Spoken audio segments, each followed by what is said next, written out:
Hey everybody, it's Kneecap here, and in this video, I'm going to be talking about the Retribution Paladin tier set bonuses coming up for 9.2.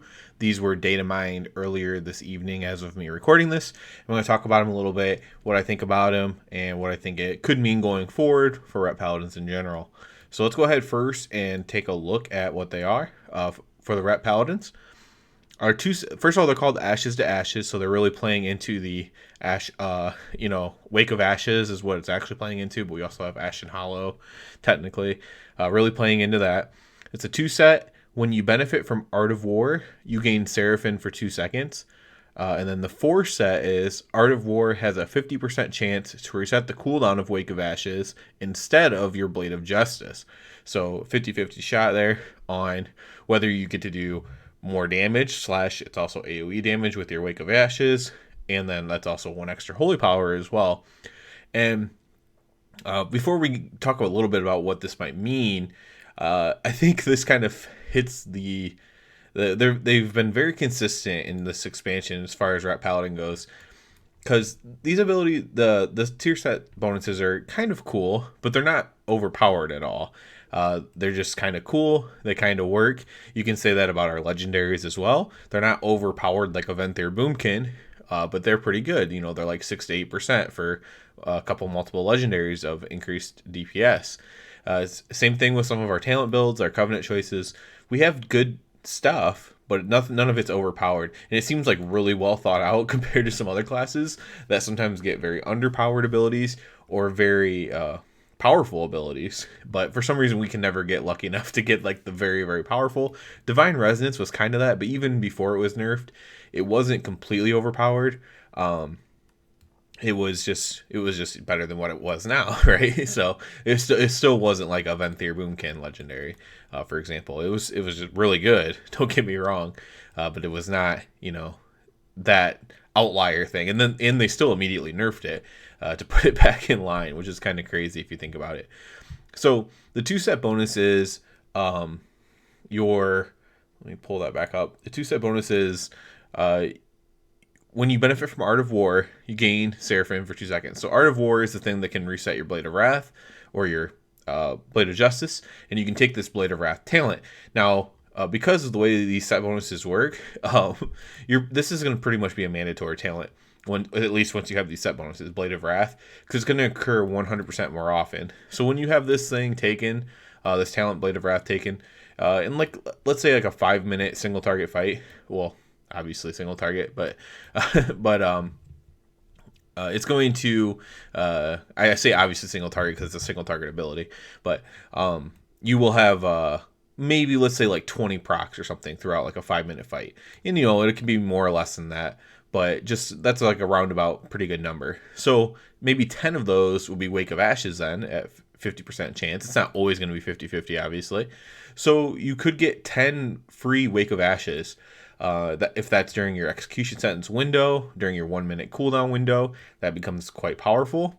But it's only powerful on the edges. It's 1 extra holy power. The damage is, let's look at my base damage of Blade here is 24. Base damage of my Wake is 68-ish. So you got to remember this is also increased by 25% on that. So again, just kind of roundabout numbers. It's not even double the damage, but it is an increase in damage from the Blade to the Wake. And of course, this can hit more than one thing, which is really good, especially for other forms of content like Mythic Plus and stuff like that. But Empyrean Power is there as well. It's all kind of just balanced, right? And that's how I would talk about Ret for Shadowlands in general. Is it just kind of feels balanced. For the 2-set though, this is going to give you Seraphim for 2 seconds whenever Art of War procs. So obviously you want Blade of Wrath, so that happens more often. But the biggest kicker here is going to be it's going to have to stack if you already have Seraphim taken. And other than that, 2 seconds is not very long. It's obviously basically letting you cast an ability and then do a finisher essentially during your Seraphim. What's really going to need to happen is it's going to actually have to stack with your actual Seraphim cast, which is essentially going to give you more Seraphim uptime. Again, if you get 20 procs or whatever, let's say, that's an extra 40 seconds of Seraphim throughout a fight, throughout a 5-minute fight. That's pretty good, right? That's almost, it's not almost, but it's like what, 15%, 15 to 17%, somewhere in there, more uptime on your Seraphim. So that is quite good. But it'll be more good if it stacks with your Seraphim. If it doesn't stack, then that's really not good. And the only reason I'm pointing this out is because for whatever reason we've had a history of WoW devs just not wanting our stuff to stack with like buffs we already have, and they just like don't happen if we already have the buff. And that's never feels good, frankly. So I'm not ruling that out, but obviously I hope that it stacks up with it. Again, the 4 set is kind of cool because it's giving you Wake of Ashes. It's a cool ability. It's a fun button to press.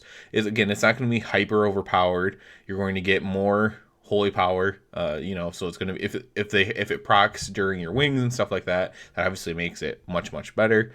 I will be interested to see how the simulations go on these once the simulations are out. Obviously, these numbers aren't final. They might switch it to 4 seconds for Seraphim or 5 seconds for Seraphim if it's really not that good. I don't know that, 2 seconds might already be fine. I'm not sure. They could even rework abilities completely. This is really early. They could decide that it's too much uptime on Seraphim or something like that. And now Ret has too much stats and it's doing too much damage. And frankly, anytime we're doing a good amount of damage, it's a chance that they're going to say we're doing too much damage. So, yeah, I'm optimistic with it, but honestly, the way I see it being is it's just going to be kind of like everything else for us. So it's it's going to be compared to others. It's just going to be right in the middle of the pack.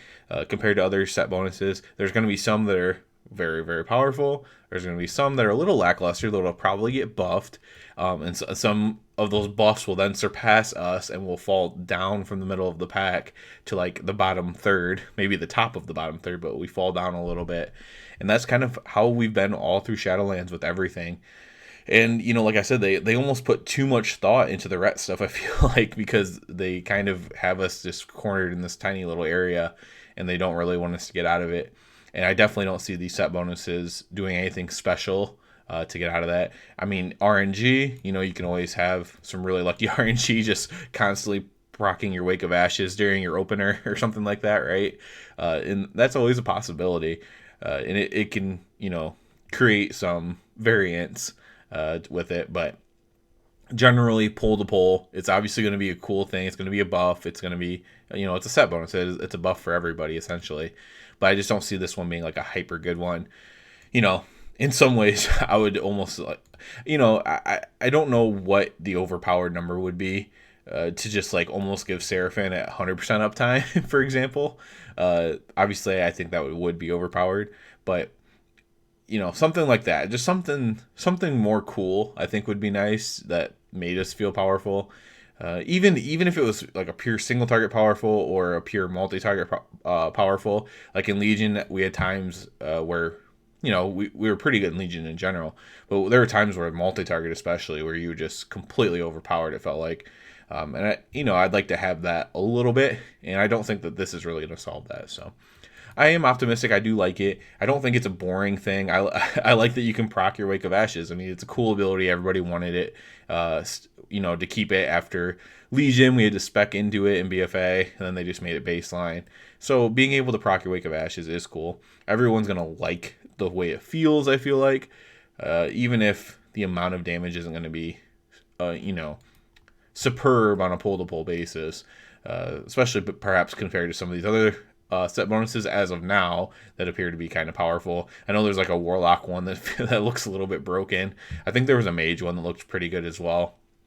And even some general stat stick ones that some classes have seem to be a bit powerful as well. So, this is the first iteration. Like I said, this could completely change. I could be completely wrong, and having a bunch of Wake of Ashes proc during your opener could make it just too powerful to where your opener is just so ungodly strong or something like that, and they might have to change it and nerf it, even. We won't know that until the numbers come out, of course, until there's some PTR testing, which is likely not going to be until after Thanksgiving, from what I was reading.